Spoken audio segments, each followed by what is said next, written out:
Hello, and thank you for joining us for a new playlist where we will do our best to teach game development with Unity and C Sharp. So here's what we'll be learning in this tutorial. We're going to create a very simple 3D game. The game objective is to drive a car and avoid obstacles. We will do this from scratch, so you can get familiarity with the Unity game environment and navigating in 3D space, as well as write some code to move the objects. So let's get right to it. First thing is that you have to install Unity, and we're not going to go over the aspect of installation. It's actually pretty simple to do. So if we go to Google and search for Unity installation, second link is going to be downloading Unity, and if you follow that, it's very simple. You can choose your Unity download or just get the Unity hub, and then from there you can do the installation. Now there's a couple of things going to be a little confusing when you go to this website. As you click this, it'll show you plans and pricing. This is actually for people who are doing this on a professional level. Because you want to do this in a personal and learn, it's going to be free. But when you do make games and you are publishing it, then there will be a small fee that you will have to pay. So once you decide on the path that you want to go to, then you click Get Started, and then you're going to go ahead and download and have some tutorials here as well for you to play around with. There are games very similar to what we're going to be doing, like for example go-karting. The differences between the areas of the Unity site where they teach you is that these objects are already created. You're just grabbing the objects and putting them together. You're not really doing anything complex or writing code. So the game is already there for you. You're just putting the pieces of the puzzles together and making a game. And this is why we're going to do it from scratch, to where you have to learn how to navigate in 3D space as well as create the objects that you want. Once you install Unity Game Engine, we need to do a couple of things to prepare your environment so that we can start developing the game. So as you can see, we already have a project, but when you install Unity, you won't have anything here. Everything will be empty. Depending on what version of Unity you installed, you would have that version here. So this is the Unity Hub where you launch, and then these are the versions that you have running. We'll go ahead and target the 2019.4 because that's the supported version. You can choose a most updated model if you would like. And how you do that is by clicking Add, and then you can choose your Unity version in here. So on the projects, when you come in here, you can say click New, and then choose the version that you want to start with. We already have one here, and this is in the 2019 version, so let's go ahead and create a new version. Let's make sure that we actually target the right version, and then we choose the 3D, and let's just call this, and then we can choose where we would like to have this project stored. Go ahead and click Create. It'll take a few moments, and Unity will go ahead and create a template project for us. Okay, so Unity created a template for us, and if you look in here, we have the horizon, and we have a grid layout on the ground, and we have some icons in here. This is the camera icon, and this is our directional light that's coming in. We can actually move this because it doesn't matter where we move it, but the light is coming from the top going to coming down to the right side. And then if you click the camera and you zoom in a little bit, and you can see where it is pointing to. So if we navigate, so that's where it's pointing to. Let's actually go ahead and zoom out, and you can see now that the camera is pointing in this direction away from us, and we're looking at towards where the light is coming from. and then you get a quick preview of that. You of course have your menus at here at the top, and then you have this toolbar up here, and then you have some additional panes all around your scene. So this is where you'll have your scenes, and we'll explain that in a minute. And then as you select a object within the scene, the inspector will load a UI very specific to the object that you selected. And down here at the bottom is where your project is. So this is where the default stuff has been created for you. These are the internal packages that were installed in order to get this set up for you. And then pretty much everything that you do is going to be creating assets and adding it into your scene. So in the scenes folder, we already have a default scene, and this default scene called a sample scene, and then inside of this sample, as you can see, we have two objects, and we have our camera, and you have your bidirectional light in there. So what is a scene? A scene is a view where you can interact with the world that you are creating. Here you can create objects, characters, cameras, lights, and other types of game objects, and we will review those game objects in more details later on. In our scene, we have our ground plane, where when we add an object, it'll be somewhere on this ground plane. How Unity decides where to put the object is where the center of our view is. So if we create an object, you'll notice that it was at the center of the view. Now, if we change the location of the object to be at the center of our game, we can set the position of XYZ axis to 0. So to understand the XYZ planes, we need to understand perspective. So if we have our screen like this, and we have a horizon line, and this being the ground and this being the sky, the way things look in perspective is a little bit different. It's because of how we see. So if we were to draw a box and you're looking straight at it, that box would be somewhere in the ground like so, and we're looking at it straight on, so you're going to see only one side. But in reality, if you were to actually be able to see the different inside of this box, it would look something like this.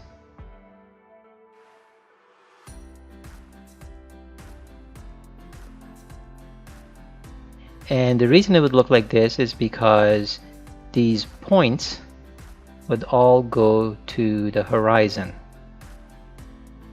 something like this. So everything would meet in this point, which is called a vanishing point. Now, so this is basically one point perspective.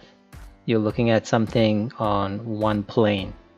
Now, what happens when you see two sides of a box? So if a box looks something like this,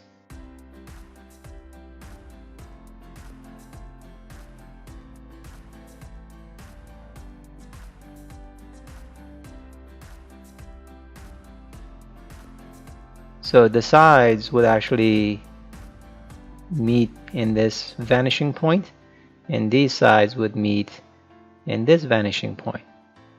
So this gives us 2-point perspective. And so what happens with seeing three sides of a box? Well, so it looks something like this, and we'll try to draw it up a little bit higher here so we can see. So this is one side of the box, second side of the box, and then third side of the box. So these guys would meet somewhere like so, and these guys would meet somewhere like maybe so, and then you have something like this that meets somewhere in the middle, and then even these sides would meet here, and this would meet somewhere like that. So this is one side, this is the second side, and this is the third side. So all of these points would then meet to different vanishing points, and you have 1, 2, 3. So this would be a 3-point perspective. So what does this have to do with the different planes we were looking at? So we're here back with our Unity, and if you look that this line is vanishing here, and these lines are coming this way, and so this gives us one plane because we can see one side of the box, and if you see the box also goes and meets over there. And then the second plane is this side, and that would be the red line. And if you look at these, they're vanishing up to somewhere in here, and those lines are coming here, so that makes it the second plane. The third plane is this side of the box, and that side of the box is actually pointing all the way over here, and then the bottom and the top are flush or parallel to the green, which is the y-axis.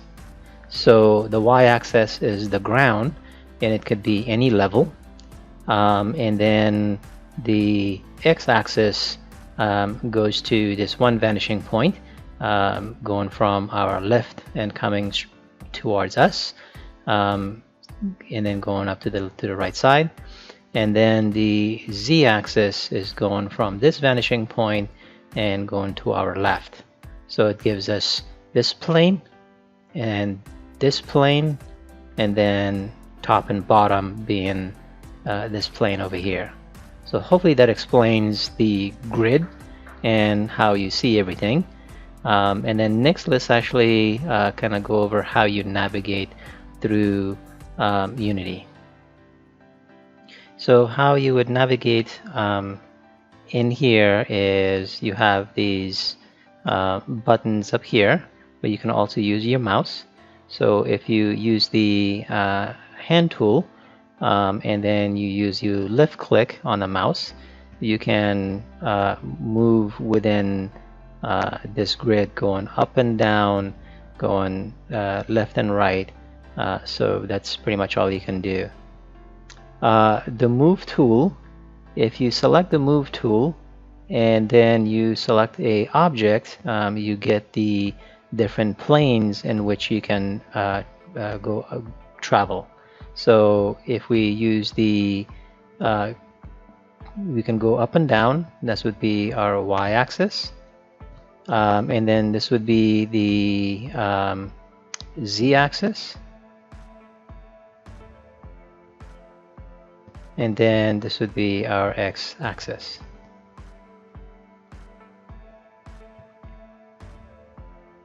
So as we move on the object, we can see the grid, and this way you can see where you are within the space.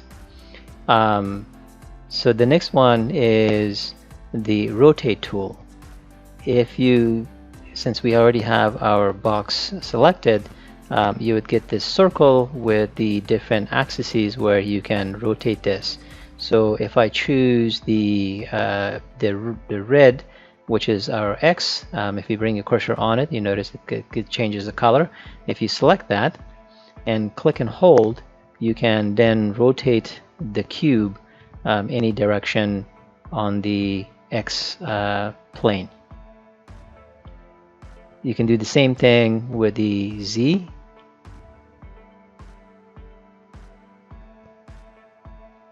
And same thing with the, if I can see the ground one.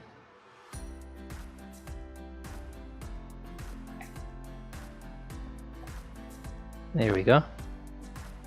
So now we're gonna select this, and we should be able to rotate our tool on this plane. And as we are navigating, if you look over here, you have this transform section where it's showing you the position of the cube, the rotation, and the scale. So right now the scale says 2, 2, 2, which means the X axis, which is on the red plane, which is this guy right here, where it's the black side, which is being is the shadow side, because our light is coming from this side. That is the height, and the length of it is 2, and the depth of it is also 2. So this cube is 2 units deep, 2 units width, and then also on the height. And then the rotation is on the X and Y and Z. So as I rotate, so if I was, because we are now rotated this tool, so if I go back to 0, you'll notice that we are back in the position that we were within the grid. And our position is also changed because when we were modifying our cube position, and as we move it up, notice that the y-axis is getting modified. And if we choose the x-axis, the x-axis is getting changed. Same thing with the z-axis. And so this will so the position gives you where the cube resides in our scene. The rotation will tell you within this space how the cube is being displayed, and the scale will tell you how many units the cube is. So here we were able to move it, we were able to rotate it, and then we can also scale our cube. So if we move it on this axis, notice now the y-axis is changed to 3, and if we do the same thing with the x,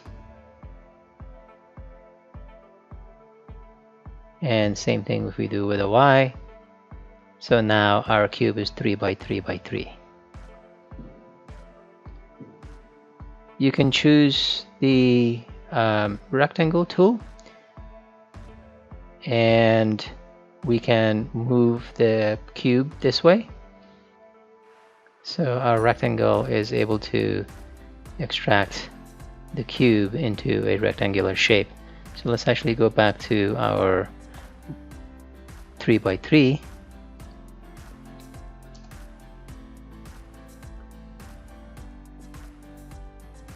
So if we select this, you get all of the points in which you can modify the cube all in one area.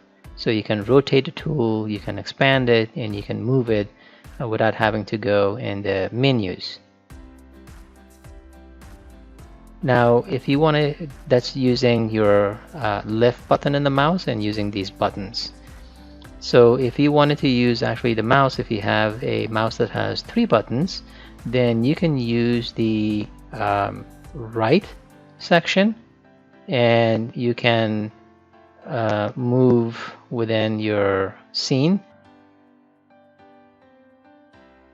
or by using the middle button, and you can move it up and down and go to the side. So basically this is the hand tool, and then if you use the right, you're able to change the perspective and how you're looking in your cube. So hopefully this gives you a quick overview of how to navigate within your scene and how to manipulate and update your objects. So now let's make sure you have some additional tools to help you with making your games a little bit easier to navigate and see. As you can see by default, if you don't have any tools we had installed previously in the videos, you just get to see the X, Y, and Z axis, and you also can change the opacity of the grid to 1, where you can actually clearly see the lines. And then if you change the grid axis, you can see where the grid is going.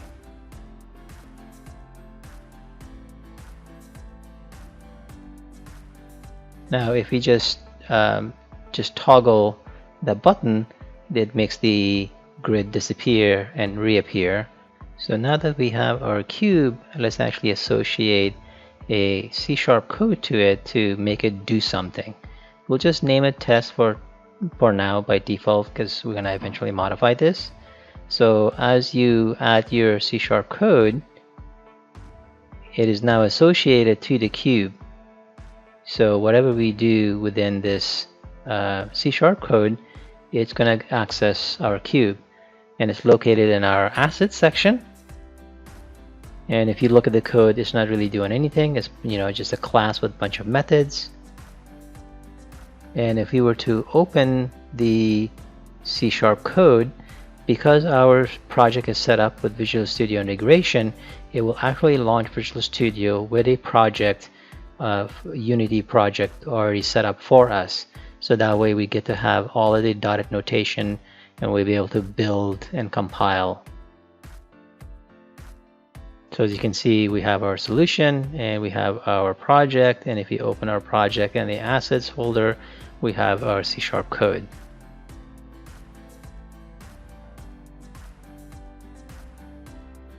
So now if we close our Visual Studio, we'll show you where we did the integration. Depending on your setup, if you were to right click and only have the file opened, it's probably because your external script editor is not set up correctly. So if you go to the external tools, external script editor, you can choose Visual Studio. If you have yours set up to open by file extension, what will happen is that when you open the file, it will open the file within whatever editor you set up the C# file to open with. In our case is Visual Studio, but you will not have the project, you will not have the solution, therefore you won't have any of the dotted notations that come along with the references that you have within your project. So as you can see, we're not getting any help with the Unity objects. Let's just go ahead and actually fix it.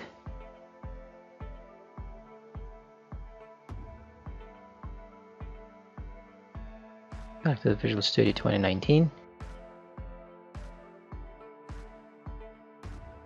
And also, if you had the Visual Studio set up on file, you can always click that button to regenerate, and it will actually create the project and solution for you. And notice also that here in our scene we've made an update, and it shows the little star. If you hit save or Control S, it will save everything for you. It no longer requires an update. Same thing if you were to open the project file, make sure to save your file so that Unity can then recognize the changes that you have done. So if you open Visual Studio and write some code and you don't save it, and you run your code and you run your Visual Unity and you don't see your changes, most likely you didn't save anything. Here, as you notice, we actually were writing some code. Let's get rid of this annoying pop-up, and let's translate this to a position.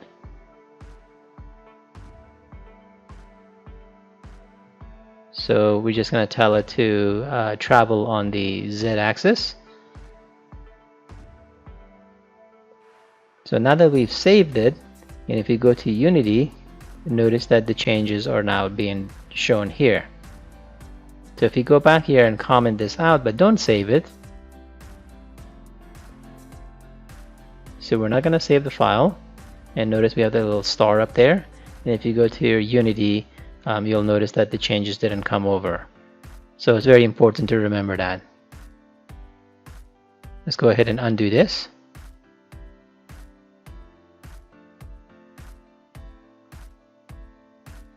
So something else to note is that in Visual Studio, the compiler is different than the Unity compiler and how it compiles your C# code.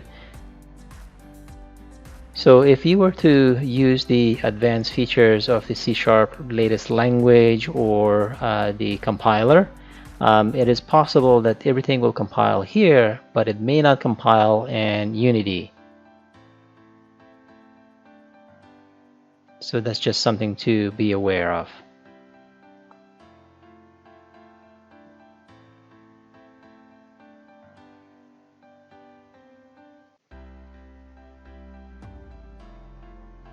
So now if we run our project, it's going to compile the code for us. it's going to go ahead and run the code that we have here, telling it to travel in the z-axis. So as you can see now, the cube is just flying through the space on the z-axis.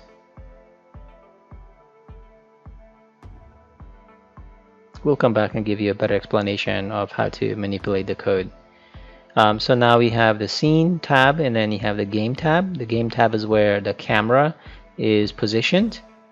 So the scene is where you do all your edits, and the game is when you're running it. This is how it's going to look like. So if we go to the main camera, and you can see a preview of what the camera is seeing, which is exactly the same thing as the game tab. So if you double click the main camera, and let's go ahead and move it.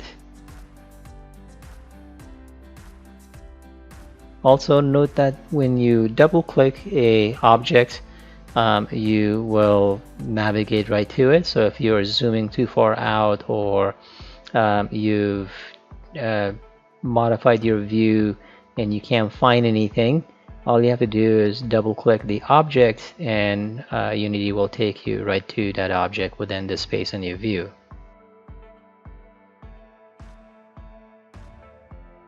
So here, if we actually move our camera, you'll notice that our view is now changing in the game perspective. If we click, it's going to run our cube, but we're seeing a different view because we moved the camera.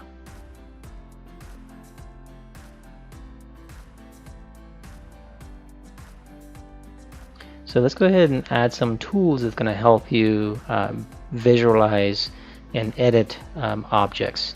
So if you go to the package manager in the Windows tab, just give it a few seconds to have this loaded. Unity is going on the web and looking at all of its packages and bringing those packages and showing it to you. And once it's loaded, we can then choose the different packages here. So now if we scroll back up, we can see all the different packages that are available to us. So if you click Advanced section, show preview packages, enable this so that we can see packages that are not released. So we can see that there is a asset graph and some other ones that are in preview mode. Let's go ahead and search for a text. Here we're searching for Pro, so we need Pro Builder and Pro Grid. So Pro Builder will help you to manipulate the different objects in your game, modifying it, putting colors. This is basically designing. And then the Pro Grid gives you a better visualization of the grid. So go ahead and click Install.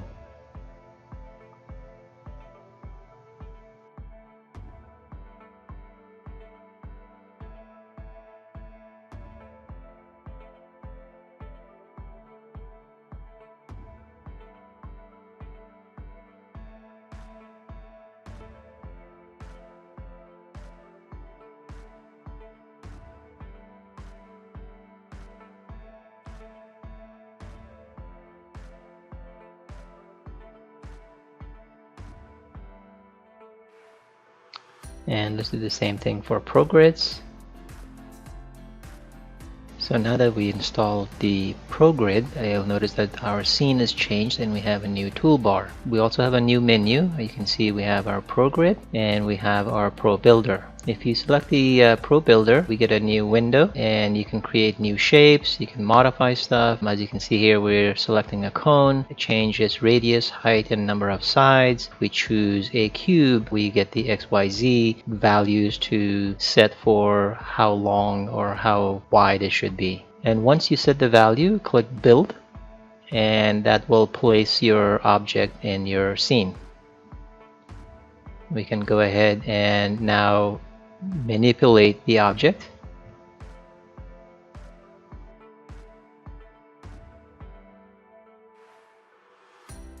We'll just go ahead and close this window. Let's close that as well. So if we select our cube, So now you can see we have two, one created by ProGrid and one through Unity. And if you look at the ProGrid, the tool, we can set some values. Right now, the button that we selected is selecting all of the planes to be visible, which makes it a little bit easier to manipulate objects and place them in your game, or you can just select the XYZ planes. This is similar to when we didn't have the ProGrid, but it makes it a little bit easier to see all of them at one shot. And there are some other buttons here that can help us with snapping to the grid. So if you wanted to make sure that you place your items in a specific area and row, the snapping will help quite a bit.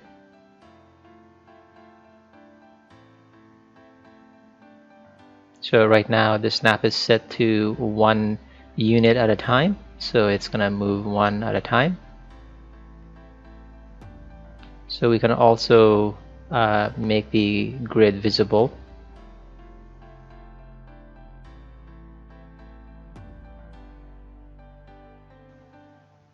So if we change the snapping now to something higher, and as you move your object, you'll notice now that it's going to snap in 5 increment units.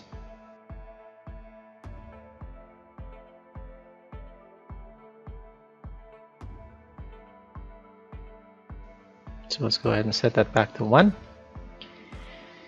So now that we had our environment set up, Visual Studio integrated, and we are seeing a little bit how to navigate within the environment, let's go ahead and now work on prototyping a racing game.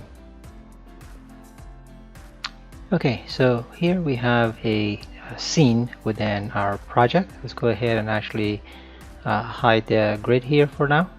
And right now we have 2 game objects. We have the light and we have the camera in the scene. And what we can do is to actually manipulate these game objects by going to the UI and inspector and setting its properties that can move and rotate the camera, or you can come into the scene and use these properties within the object to move it around. Same thing with the light. Now, how do you do this in code? Well, what you could do is come into the asset section, and we're going to go ahead and create a C# script, or you could just come into one of these game objects. Now, everything within the scene is that you add is going to be a game object. So if we come in here, put a cube, and we come in here and let's say we add a cylinder, and let's move it so that it's a little bit away and get a little closer. So now we have 1, 2, 3, 4 game objects. How do you get these and how do you interact with them?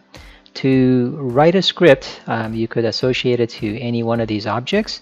If you just want to iterate and get all of the objects, easiest way to do it is associate it to the light or to the camera. So you could come in through the select the object, and you can come in here and you can say add component, and then in the add component section you could add the component that you want to, which would be C# script. Another way you could do it is you can come in through the assets and just create a C# script, which you can see from here. And so we created a C# script, and it's now being loaded within our Visual Studio. We'll just keep the default name as it is.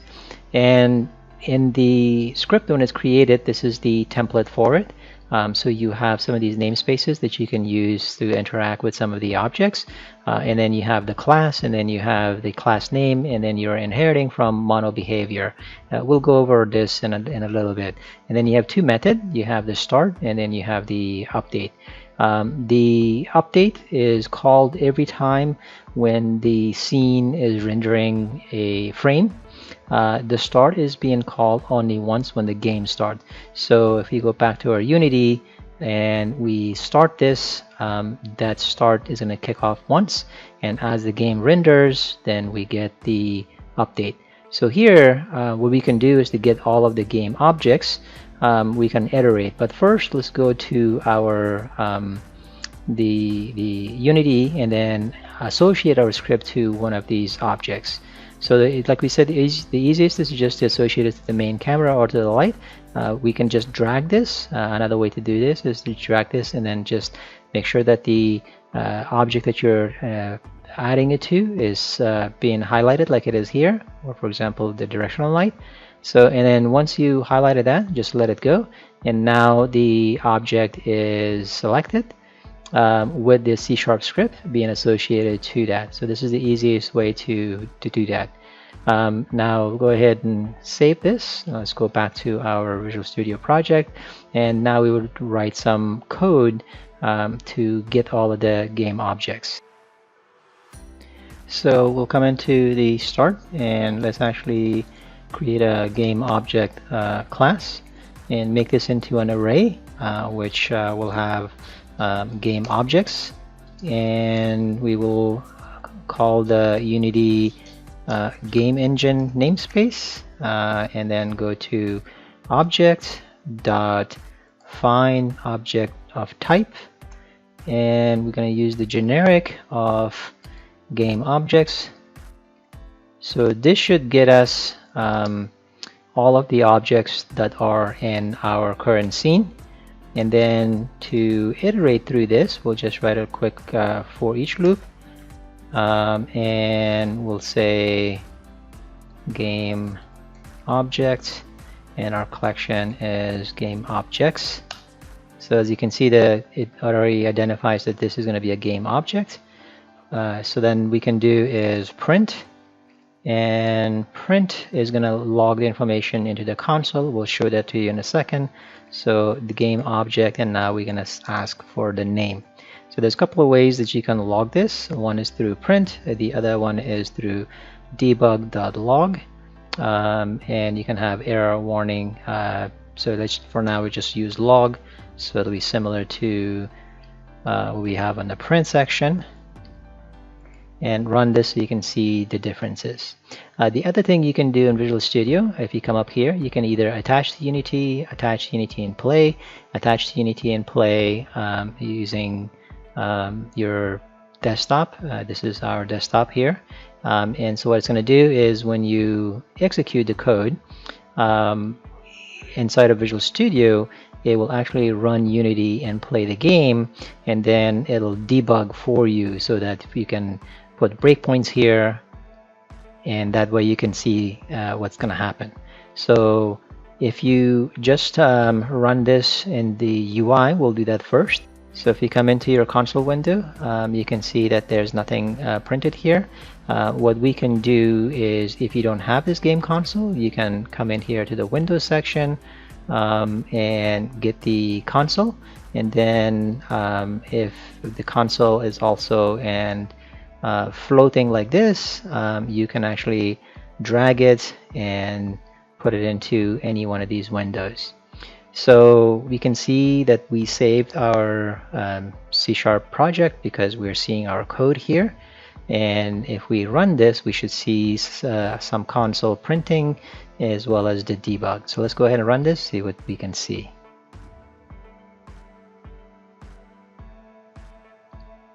So we have a warning, but we also have a cylinder. This is from the print. So as you can see, it's from print. This is for the debug. So you have one of each for both print and debug, and then our cameras and our lights and our cylinder. So let's go ahead and stop this. Let's go back to our Visual Studio. Now let's go ahead and debug this so we can actually see a little bit better. This will help you figure out what is wrong with your game. If you are trying to debug, it's a lot easier to do this rather than to try to print this stuff into the window. So here the start is being called because the game just got started, and if you go here, you can see that we have an array coming back of cylinder, cube, directional light, and main camera, and then we're iterating and outputting that information down here. So this is how you can interact with the game objects within your scene. So once now you have this game object, you can do things with it.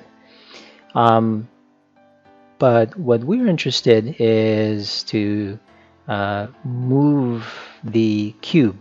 So let's go ahead and actually delete the cylinder, and let's go ahead and create a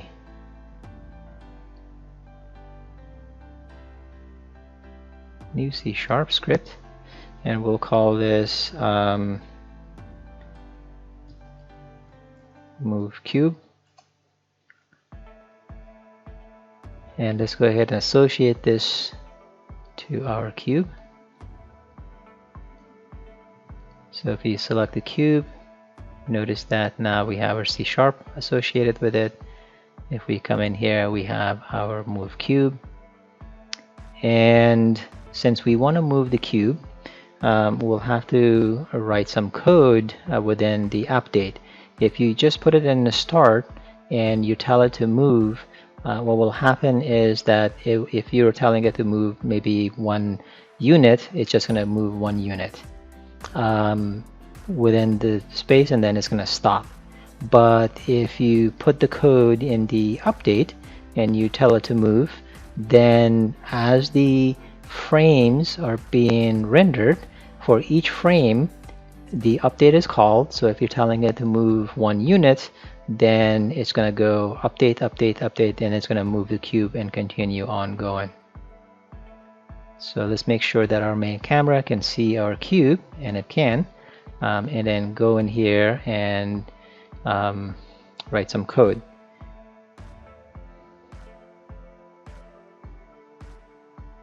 So we're going to use the transforms object with a lowercase, and we're going to use translate. And the translate can take either a vector or it can take the XYZ coordinates. So if we say 0, 0, 1, and what we're going to do is we're going to move this object on the Z plane. So if you go back to our cube, so if we look at the position here, and if we want our cube to move going this way, notice that as I'm moving this, our Z value is getting modified. So that's what we want to be able to move, because we wanted to go forward or away from the camera. So make sure that the camera can still see our cube, and it can. So now that we added this, and we go ahead and make sure we save.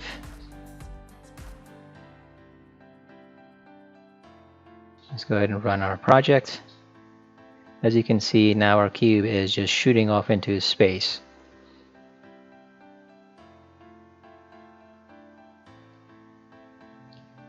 So now let's explain what this transform object is, and so you can get a better understanding. When you're working in a scene and you have a game object and you associate the script with it, so every object in a scene has a transform, and it's used to store and manipulate the position and rotation of the as well as to scale the object. So if we go back to our Unity and we go back up, notice that there is this property called transform, and it has the position, rotation, and the scale that you can work with. Well, this is exactly what we did, was ask for the transform property, which in this case this is the class, and there's a method called translate, which then tell the object what to do, and we're telling it to move on the z-axis 1 unit at a time. So let's inspect the translate method, and if you look, we actually had this vector that we could use. So a vector is let's actually create a vector class. So it was taking vector 3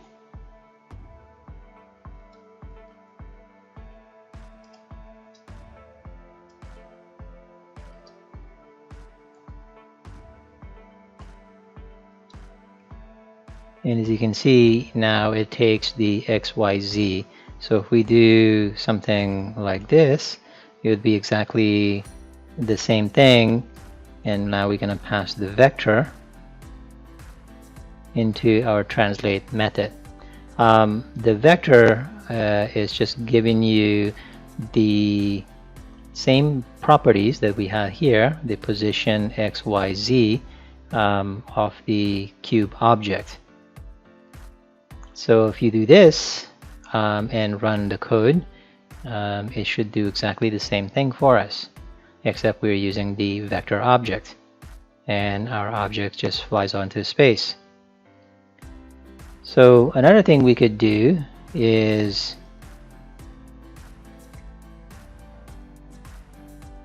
we can just call, and say vector move forward, which actually this is a property.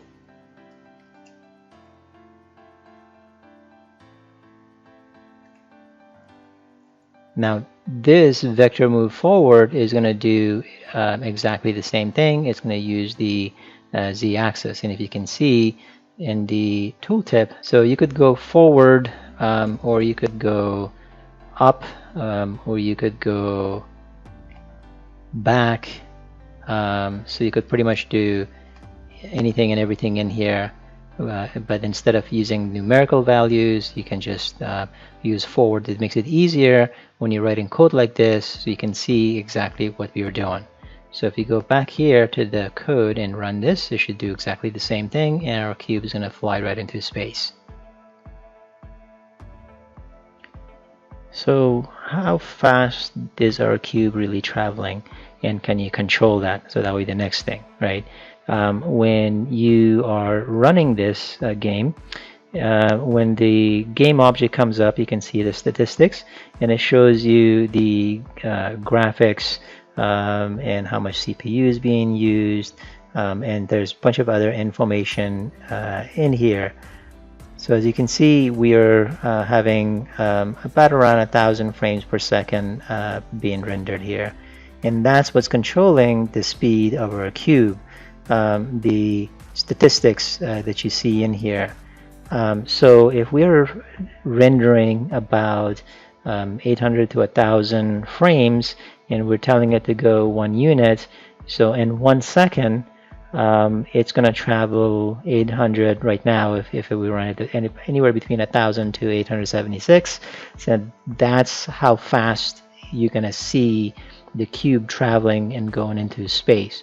So what we need is a way to control the speed of the cube as it's going into it, because when we create a car, and as the user using either the joystick or the keyboard, and they want to go forward, we don't want it to go as fast as this. We want to have some speed limits to go maybe like 50 miles an hour to simulate that type of speed, and to do that we have to control this. So now to get the game object to move based on a specific speed, what we need to do is we need to do some math.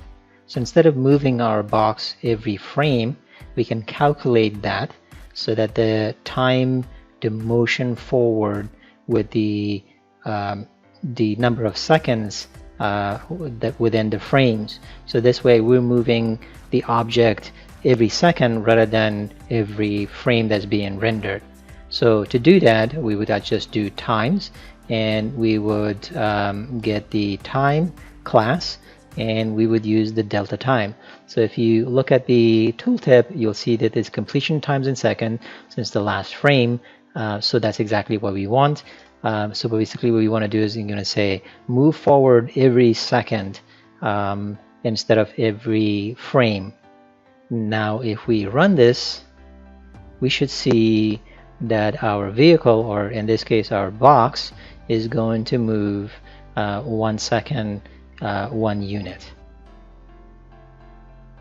So as you can see now, our box is moving a little bit slower, and that's because every second it is moving 1 unit.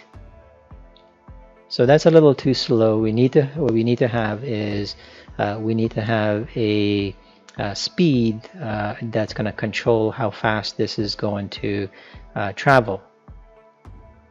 To do that, let's go ahead and create a public variable. We're going to use float, and we're going to call this speed limit, and let's make this 50. Let's try 50, and because it's a float, so now that we have a speed limit, let's actually go here and now say times the speed limit. So we're saying for every second move forward, but now we're going to put a limit on it so that it can move a little bit faster. So instead of going based on frames or based on seconds, now it's based on seconds and the amount of the speed limit that we are giving it. So let's go and into our code, let's run this. So it should move a little bit faster but not fly, so it's still flying right into space. Let's actually slow that down to maybe 15. Let's save that and let's try this.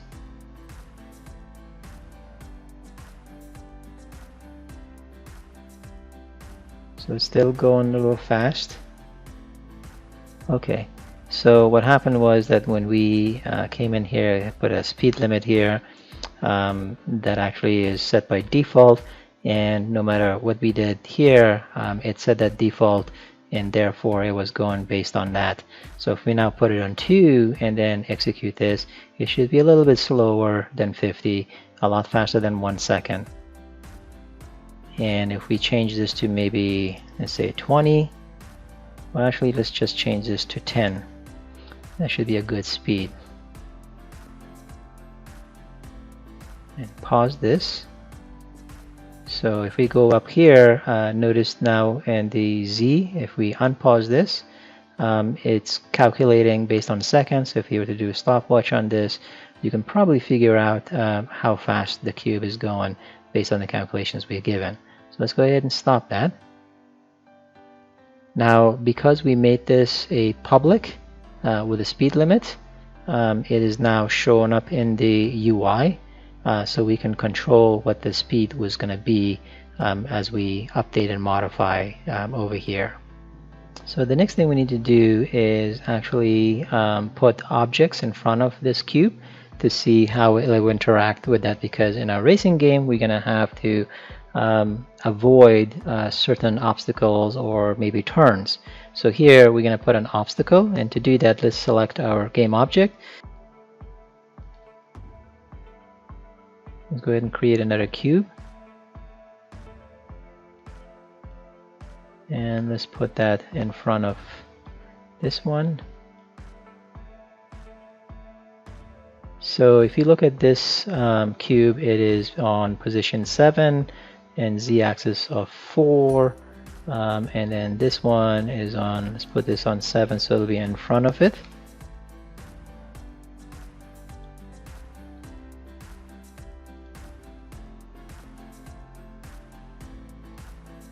Okay,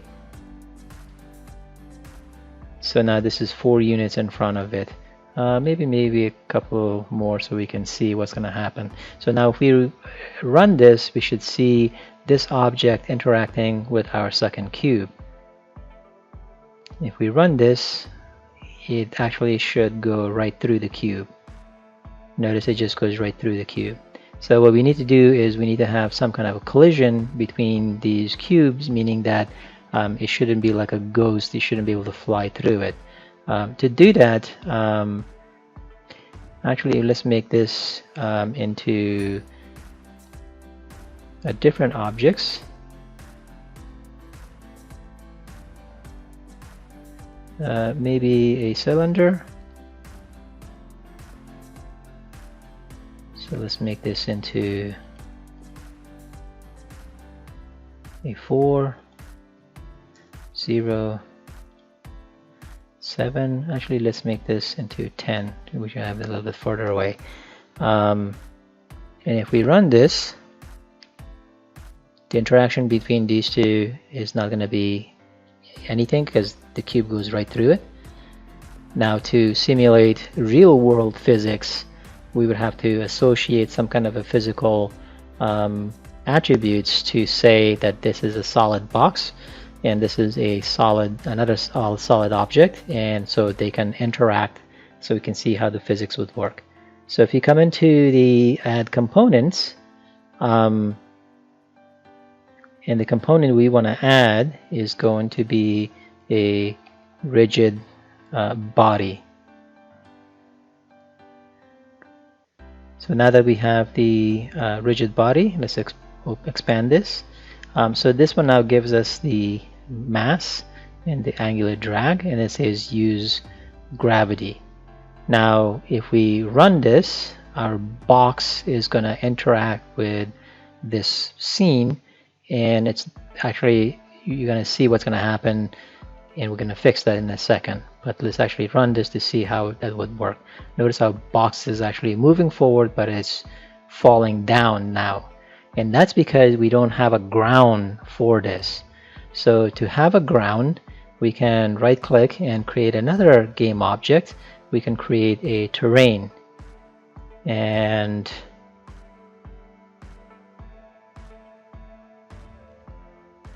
so let's actually bring our terrain a little bit this way and a little bit this way. Let's go back to our cube, and if we look, the cube is, so it looks like our cube is halfway in here, and what we need to do is we need to bring our cube up a little bit.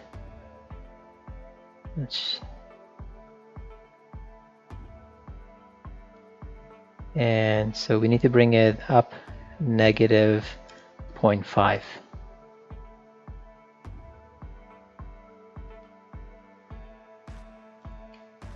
Or actually bring it up 0.5.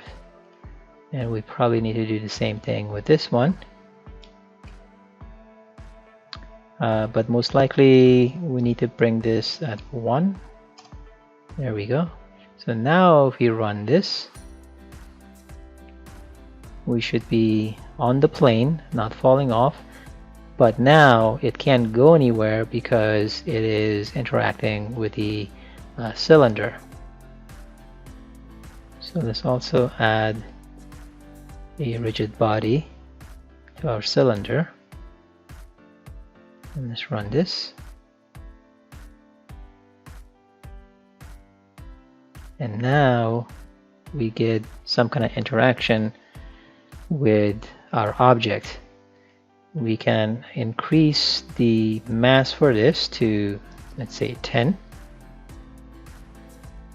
So that way we can see that the box is heavier than the cylinder, so it can actually do something with it, like push it away. So some of the concepts we've gone over is that we've put some physics into our objects so that it simulates real world, and probably make this actually a little bit more than 10, maybe 50, because if this is our car and this is a box, the car is going to be much heavier, so it should show that type of interaction between that. So we've added these properties and attributes to our objects, and we added a plane so that this can sit on and travel.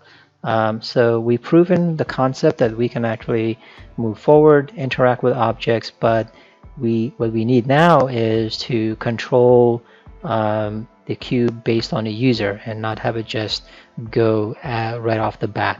To do that, we would have to accept some inputs from the user and only move when the user is giving us input. So another area we should go over is that if we collapse some of these guys, so that's our rigid body that we added, right? So if you go to components and you added rigid body, the other thing is we have a collider in here that's already set up for us, and the collider is telling us the the size where it's going to interact within our box, where it sets the mesh basically, and it's exactly the same as our box size. So if we go to our transform, it's exactly the same thing. So that means the surface of the box. So if we were to go and do 0.5 and do 0.5 and 0.5, then what happens is that half of our box has the mesh inside of it. So when it goes and hits the cylinder, it'll be halfway in there, and that's not what we want. We want to make sure, let's put this back to 1.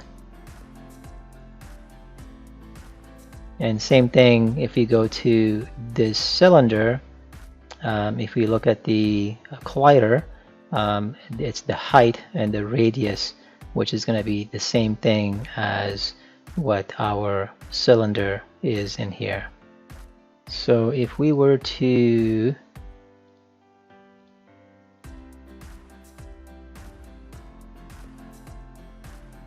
look at the wireframes,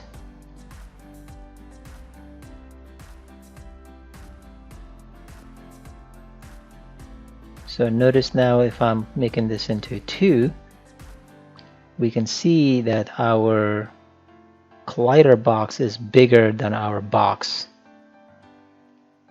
If we come in here and we tell it that the height is, let's say, 5, now it's not expanding our box or our cylinder here, but it is expanding the collider. So it's so even though if you have the box now hitting that, which is going to be not outside of this, it's going to simulate that it's actually hitting that that box and the cylinder. Let's put this back to what it was before, where the height was 2. So let's look at one more thing. Let's choose our box. Let's fix the colliders so that it is at 1. Okay, and then notice this little speed limit. So if you bring your cursor into the text box, you can enter a value, but if you bring your cursor onto where it says speed limit, you notice it's changing and it's giving you some values that you can manipulate. So if you go to the right, it's increasing. If you go to the left, it's decreasing. So if you play the game and come back to this, let's actually pause this. Alright, so now if we change the speed, now the box goes a lot slower, but if we bring it to negative, it actually should come backwards. As you can see now, our box is coming, even though we're going a little bit off the screen there with a cursor, the box is coming backwards to us at 5.5 seconds per unit. And now we can go 59 and then fast. So this is how we can control the box's speed. In our Visual Studio, even though we said 2 here, we're saying the default value is that, but this is where we set the initialization of what that value should be. So whatever value you put here and you start the game, this is what the speed is going to go to. So this is great, but whenever you're playing a game, we want the camera to follow the box, because in our game, if the car, or in this case our box, is just moving forward, we can't really see it. So we need to be able to see the car on the road so we can navigate away from obstacles and turns and so forth. So to do that, we go back to our camera, and let's position the camera somewhere in the middle and bring it a little bit higher. And let's actually now rotate down a little bit, and maybe move a little bit further up. Go to our camera, add component, and call this follow box. Okay, here we go. So now we have our follow box script, and what we want to do is we want the camera to move in the same speed as the car, so that we can see the camera and the cube traveling at the same speed. So now that we have the follow box for our camera, what we need to do is create a new public variable, and we're going to call this game object. Box to follow, and then what we're going to do here is we're going to say transform, and we want the position of the camera to be box to follow dot transform dot position. So this way we want to follow the box. Now we need to associate that box to this variable. So we've saved everything here. Let's go to our main camera,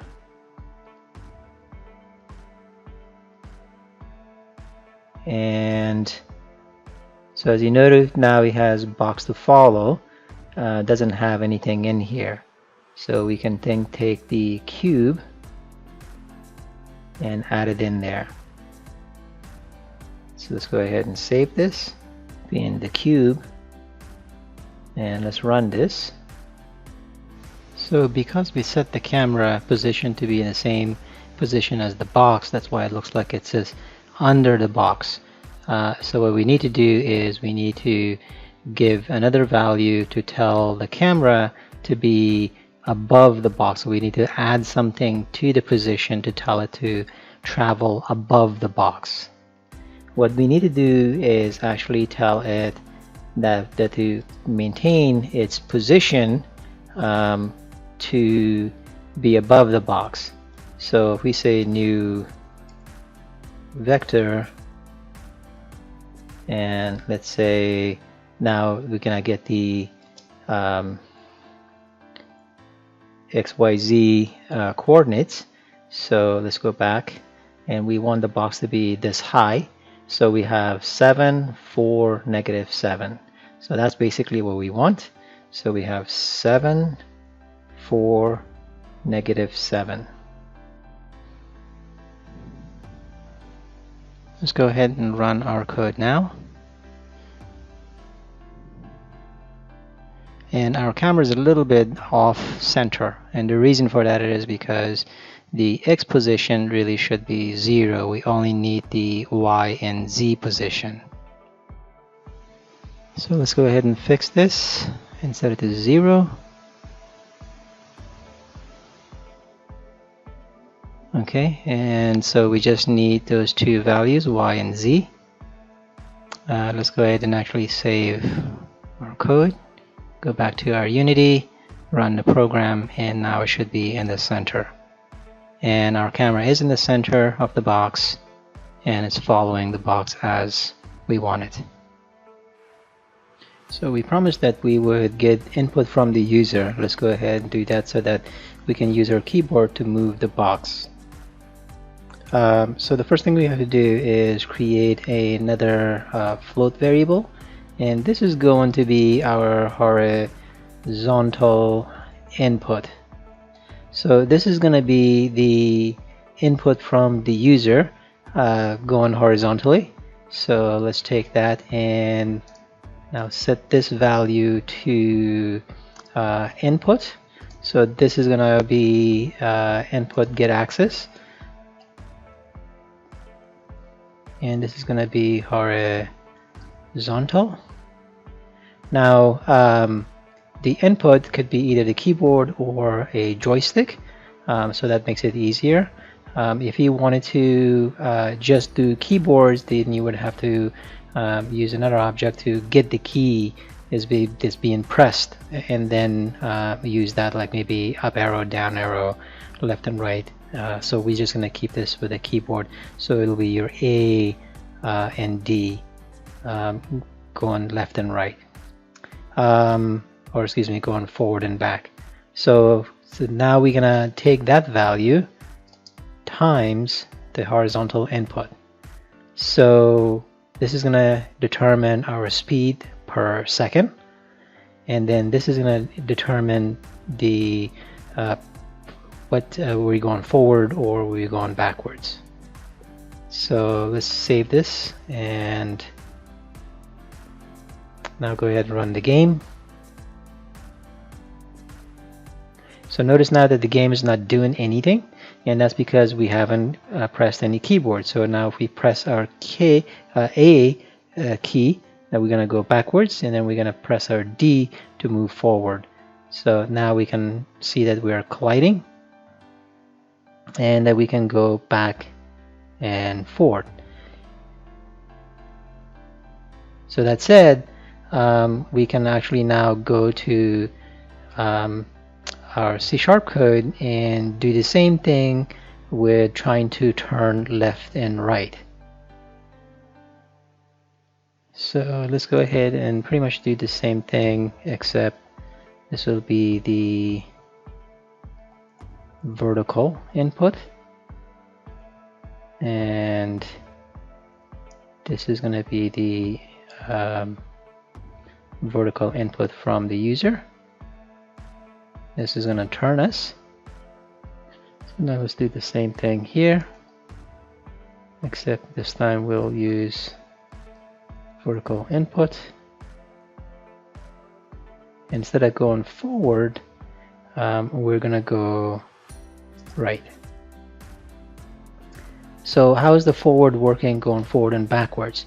Well, this number is going to be positive if you're going forward. It's going to be negative if you're going backward. So the same thing, if it's going to be positive, you're turning right.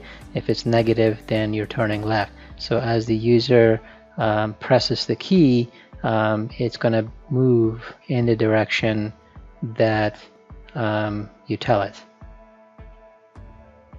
So let's go ahead and save this code and run our code in Unity.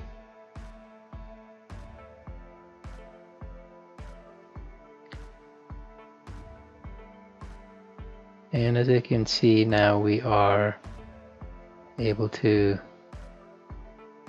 move. The only thing is, we want I'm pressing the up arrow and it's going to the right, so I got this backwards. So what we need to do is, let's stop this.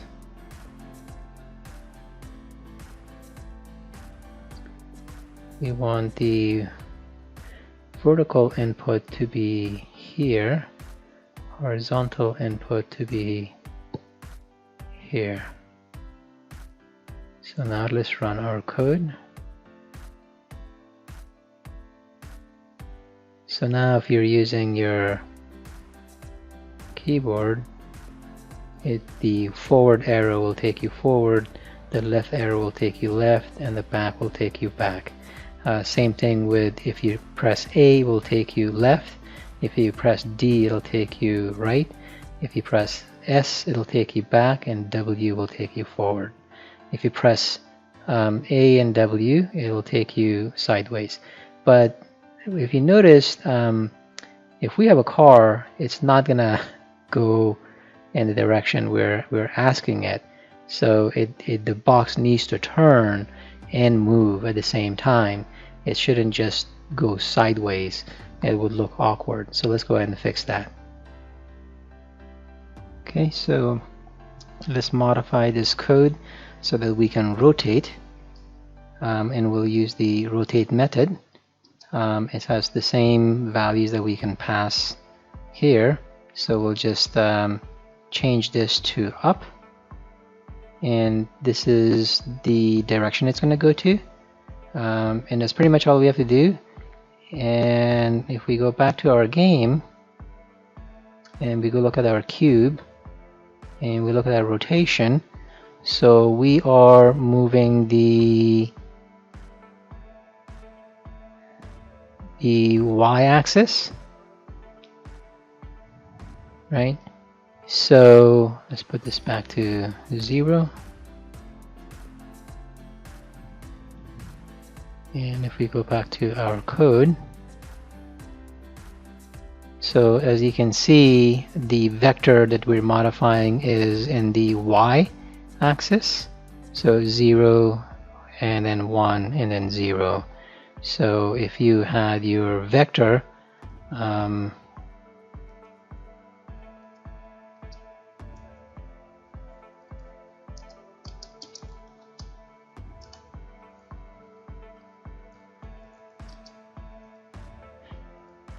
so you have x, y, z, and since we're moving the middle is the y. Okay, let's save this and run our game.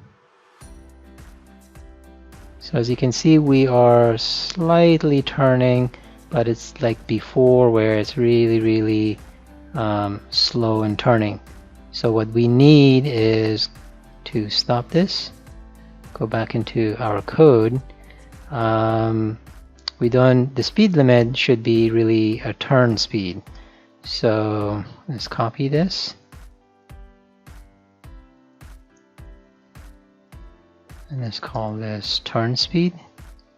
And let's set this to maybe 20. And now let's take this value and go to our rotate.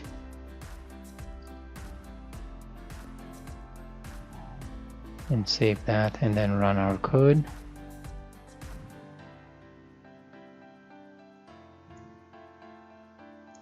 So now we are rotating a little bit.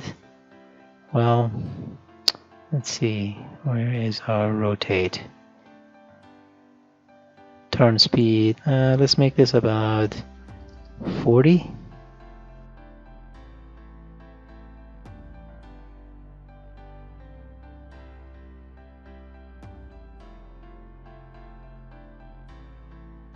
Okay, that seems to be a little bit better. Okay, also the thing is we're turning, but we should not be turning unless we're moving either forward or backwards. So we can just put a if condition here.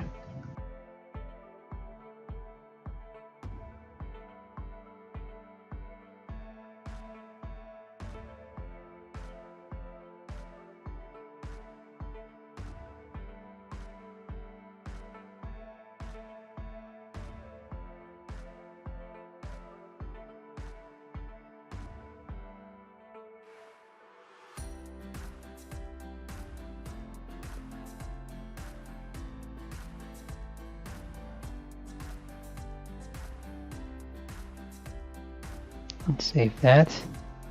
Let's run our code. So as you can see, I can't turn left and right unless I'm moving, because we really shouldn't be, because in real world you wouldn't have that, and we can only move when we are going either forward or backwards. Okay, so now that we're done with testing, let's change these to private, because we do not want this to be set for us. These are going to be some values that we're going to add here. Let's make this into 40, I think. We'll keep that as 20 and keep the rest as is. So now if we go back to our UI, because you can see now we don't have any of the information that we had because everything is private.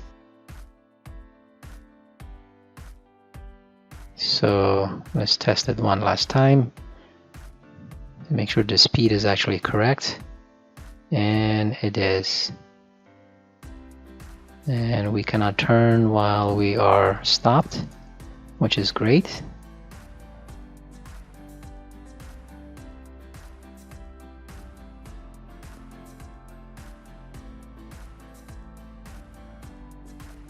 So we done a pretty good proof of concept to show the car moving and going right and left, and only moving, turning while you're going in a speed forward or backwards.